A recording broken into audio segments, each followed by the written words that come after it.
But finding a quarterback with the skill level and the ability of a Josh Allen is like finding a unicorn, okay? And the Bills found one. Now they have to do their best to make him his best. And that has not happened.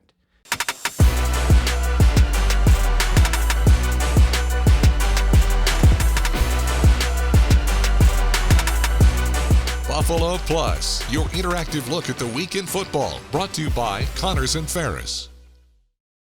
Hey everybody, welcome back to the Buffalo Plus YouTube channel. Please make sure to like, comment, and subscribe. And a reminder, anywhere you get your audio podcast, Stitcher, iTunes, iHeart, wherever it is, you can get the Buffalo Plus channel too to talk Bills football. I'm Mike Catalana.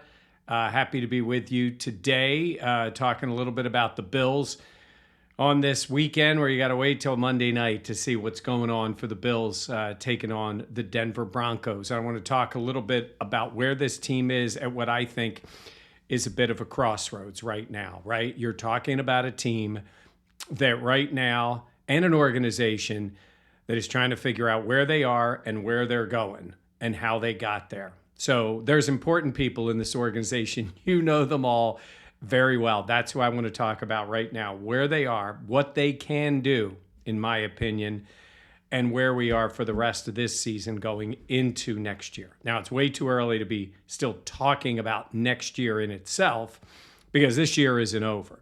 You know it's not over. It's not looking great at the moment. I think Josh a few weeks ago used the word bleak. He's pretty honest. He spells it out the way he sees it. But at the same time, they're 5-4. We know they should be 7-2, we'll say, no question. Then the argument or the discussions about this team would be different. But they're not. This is where they are, so they got to go out and win some games. So let's talk about the main players in this whole thing. And you begin with the guy I just mentioned, Josh Allen, right?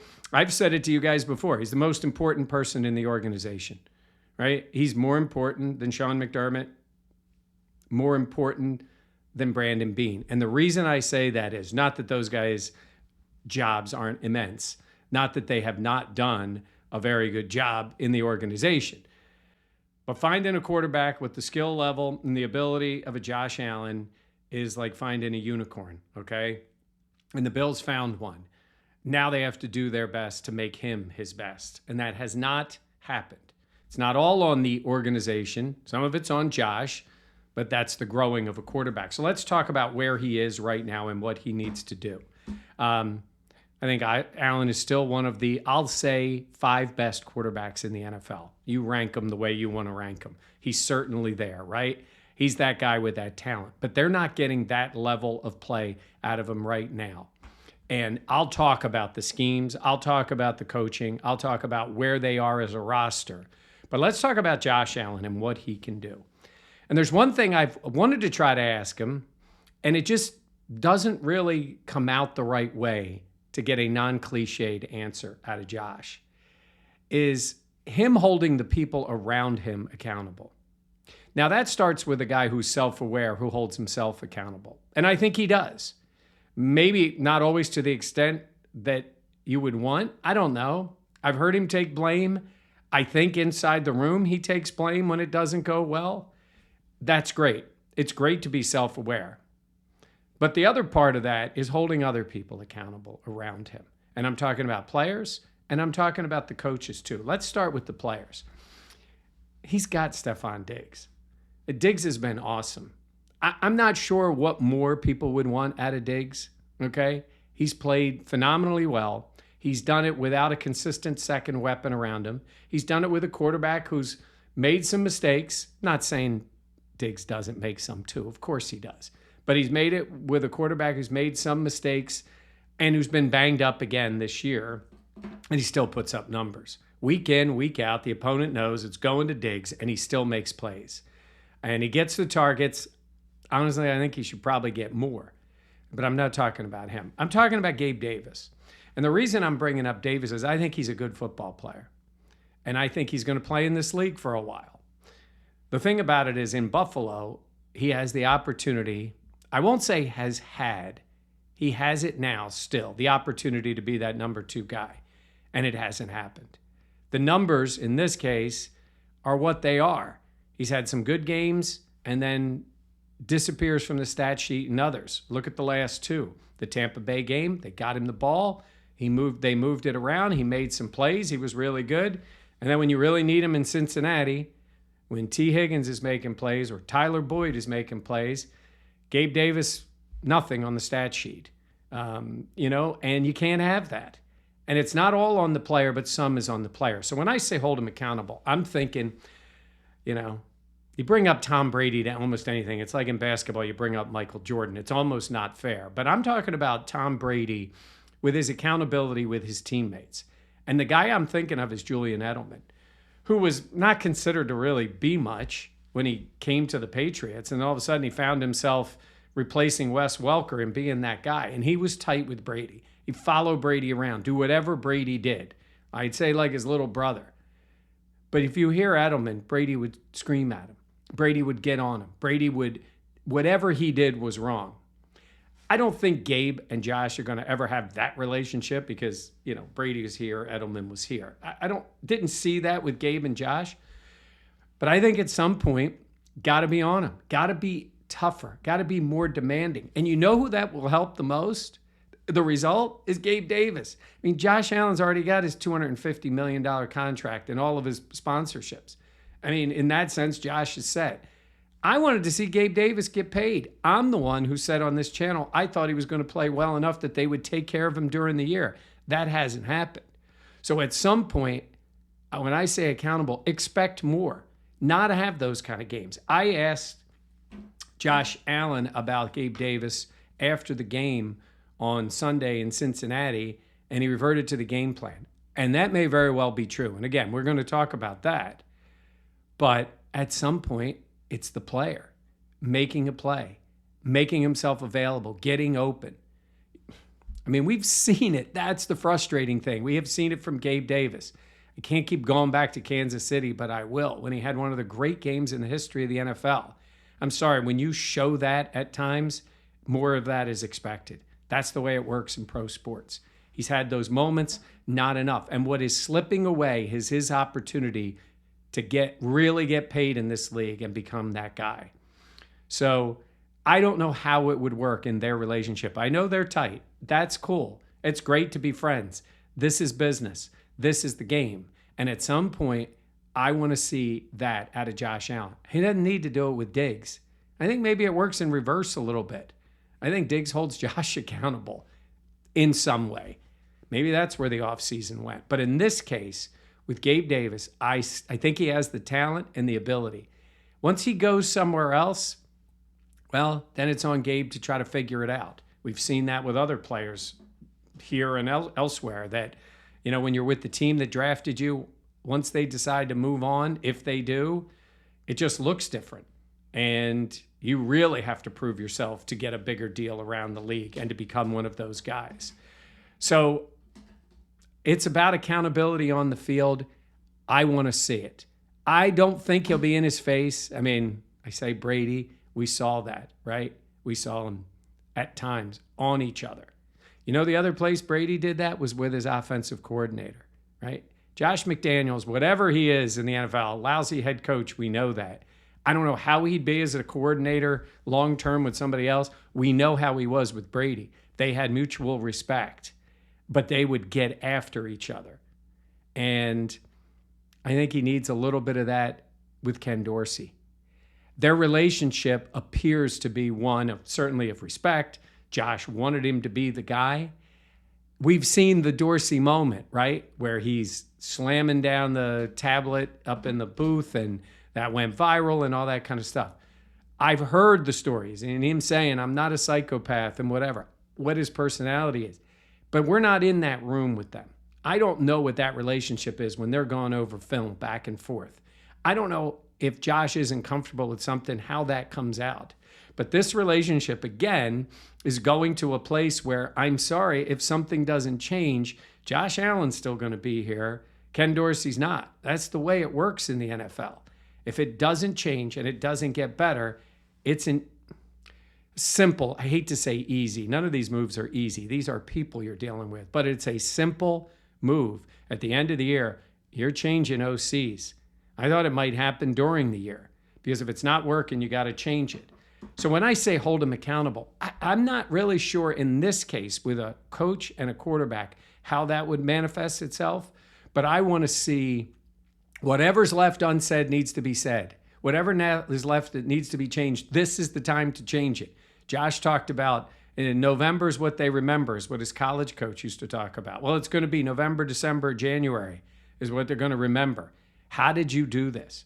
There have been times with this organization where it was not going well and things changed however they changed, like in 2021, and it turned around.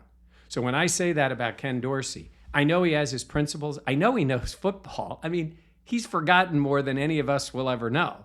But my job's not to coach the team. My job is to watch the team based on the way I've seen NFL football, seen it for over 50 years, covered it for 35. This offense isn't working. And by the way, I'll get to this right now. Stop with the numbers that people are posting about DVOA and EPA. I get it that those are numbers. Those are keys to looking at the way a team operates.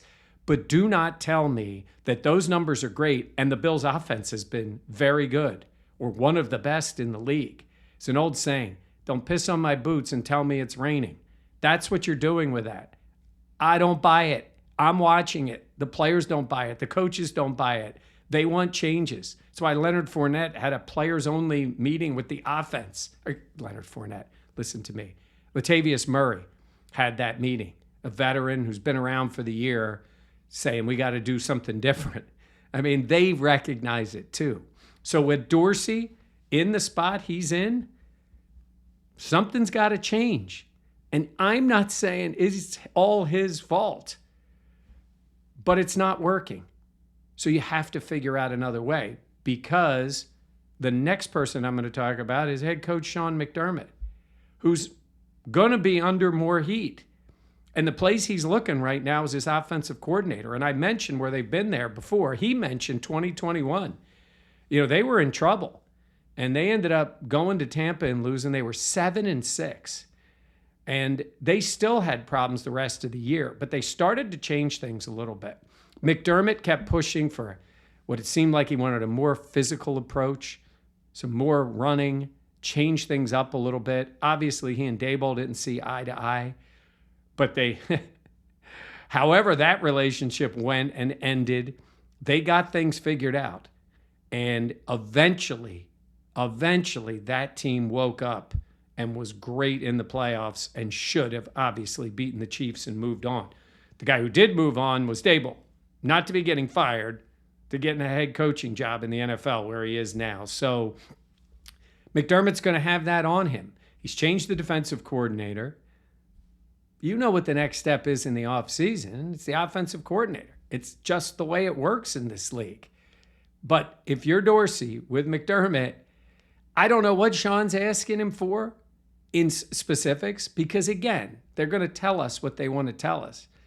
But he's obviously not happy with the way things have gone. It's a results business. And you have the unicorn, Josh Allen, as your quarterback. And you do have some pieces that can make it work and be better than it is. So they've got to find it. So Sean McDermott, the head coach, is under pressure. There's no question. I mean, look, I don't think he's going anywhere. I don't think the Pagulas in any way want to move on from Sean McDermott if this goes south. He's had way too much overall success. But again, it's a bottom line business. And they're going to want to see something more. The quarterback is the key. If you have him and it's not working well, something needs to change. Some on the quarterback, but it's the things around him that are going to change too. So, you know, McDermott's under that pressure, and part of it is the next person I want to talk about, Sean McDermott, the defensive coordinator. I think he calls a great game. I think with what he's done with the current defense that he has is tremendous. I really do. They are obviously, you know, shorthanded. All the injuries, right? I mean, Milano himself, Daquan Jones, Trey White, and then all the players banged up. The end of that game was crazy. The end of the Jacksonville game was crazy. All the guys that were out. I mean, you're talking about Poyer and Hyde nicked up, the corners playing without either starting linebacker. Von Miller, a shell of himself. And by the way, Von's got to do more, but okay, maybe they just didn't activate him and put him out on the field and he gets ready. It's still not a year since his surgery. I'm going to go with McDermott on this. I think at a point you'll see more out of Von. Unfortunately, they need him more than they probably thought they would have because Greg Rousseau hasn't been anywhere and Ed Oliver missing some time. But that beyond itself, I think McDermott's done a really good job with the defense. But the problem is with all those injuries, I think his head's in a play sheet all the time, trying to find something that'll work. Look at what happened in Cincy when you give up the 2 quick touchdowns. And I think it has distracted him from his duties as head coach. And I think part of that has been he can't trust the offense at all, not right now. And so it's all come to fruition here. Maybe what needs to happen, him getting a little more help on the defensive side, however they do that, and maybe his eyes are on things in total. Because this is on him too. You're the head coach.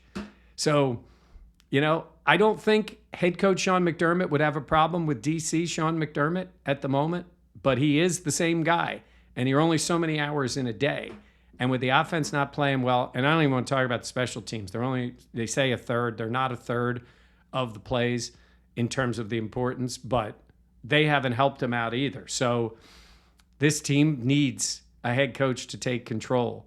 And I won't say distracted is the wrong word. He's the defensive coordinator. I think he's too busy sometimes to do the overall stuff. And I don't think that's ended up good. I thought it would be okay. I thought the offense would be better. That has not been the case. So we will see. And then the last person is Brandon Beane. And look, overall, you drafted the unicorn. That puts you in a special place in Bills history, right? You got the right guy in here. But then beyond that, I think Brandon Beane's got to take a step back, and he probably already has, and realize what's missing from this team is weapons for the offense. Like, I'm blaming Dorsey to an extent.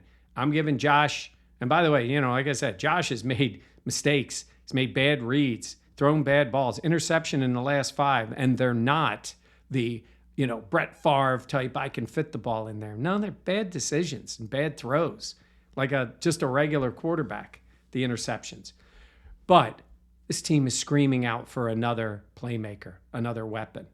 Dalton Kincaid looks like he's a great draft pick, a really good player for a long time. He can be that guy for you and get better and better. I think he's got great skill, great feel for the game for a young guy. He's got 23 catches the last 3 games. That's great. But you need a guy who can take it to the house. I know it's easy to say that, the terms of the speed, but you need it. Beane's been talking about that for years. And Deontay Hardy ain't it. It's just nothing out of him. Trent Sherfield found a role with Miami as that third guy, not in Buffalo. Whatever the reason, that's not working. So that's for the offseason because there's nothing more you can do now. I like the Rasul Douglas move, the Linval Joseph move. I mentioned Leonard Fournette. I like the possibility of him helping them at all. But we're talking about taking a real hard view at this thing and saying, what do we have on this offensive side? And it goes back to, still having faith in Gabe Davis and thinking he can be that guy and maybe not getting those numbers out of him. So I would say, Beane's not going anywhere. I'm going to tell you right now, McDermott's not going anywhere at the end of the year. It's halfway through the season. It's not over. But at some point, I think the whole organization's got to be, how do we get Josh Allen back to being Josh Allen? Whether that's coaching, whether that's approach, whether that's roster, whether some of that's on Josh himself. It's got to come back because that guy is too good to play and get the results that he's gotten this year. That's the way I look at it. You got one of those guys. Make it work. It's not even like Justin Herbert with the Chargers. He's never really had those. Yeah, he's had some good games and some good numbers, but he hasn't been Josh Allen. We've seen Josh Allen very close to the top of the mountaintop. That's not the guy we're seeing now. So that's got to be the focus. For right now, yes, still games to go. Look, Josh came in the locker room or the media room after the Cincinnati game. He's the one that brought up where they are, and saying, we got to do it. Like it's still there for us and all those things, but it's 5-4. He's like doing the math in the room with us. He's basically saying this is what it is. You got to beat Denver. You got to beat the Jets. You got to get yourself to 7-4. And the Jets, I know it's not going to be easy. But you got to get yourself to 7-4, and then you look at the gauntlet that they face. But this team, when it is playing well, can beat any of those teams. They're not playing well at the moment.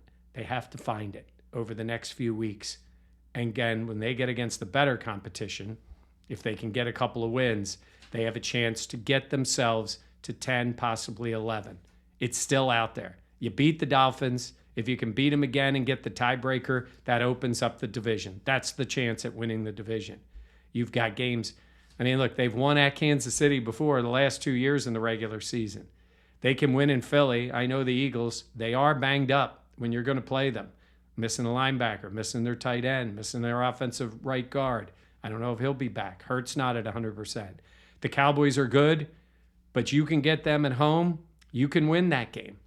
Winning at the Chargers. Like, all these are possible. But here we are sitting there going, can they beat the Broncos right now? Can you beat the Patriots and the Jets? That's where we've come to at this point of the season. So it's a crossroads. I'm going to tell you, they're not done, but things better change now because they will change in the future. All right, that's my pontificating for today. Again, please make sure to like, comment, and subscribe.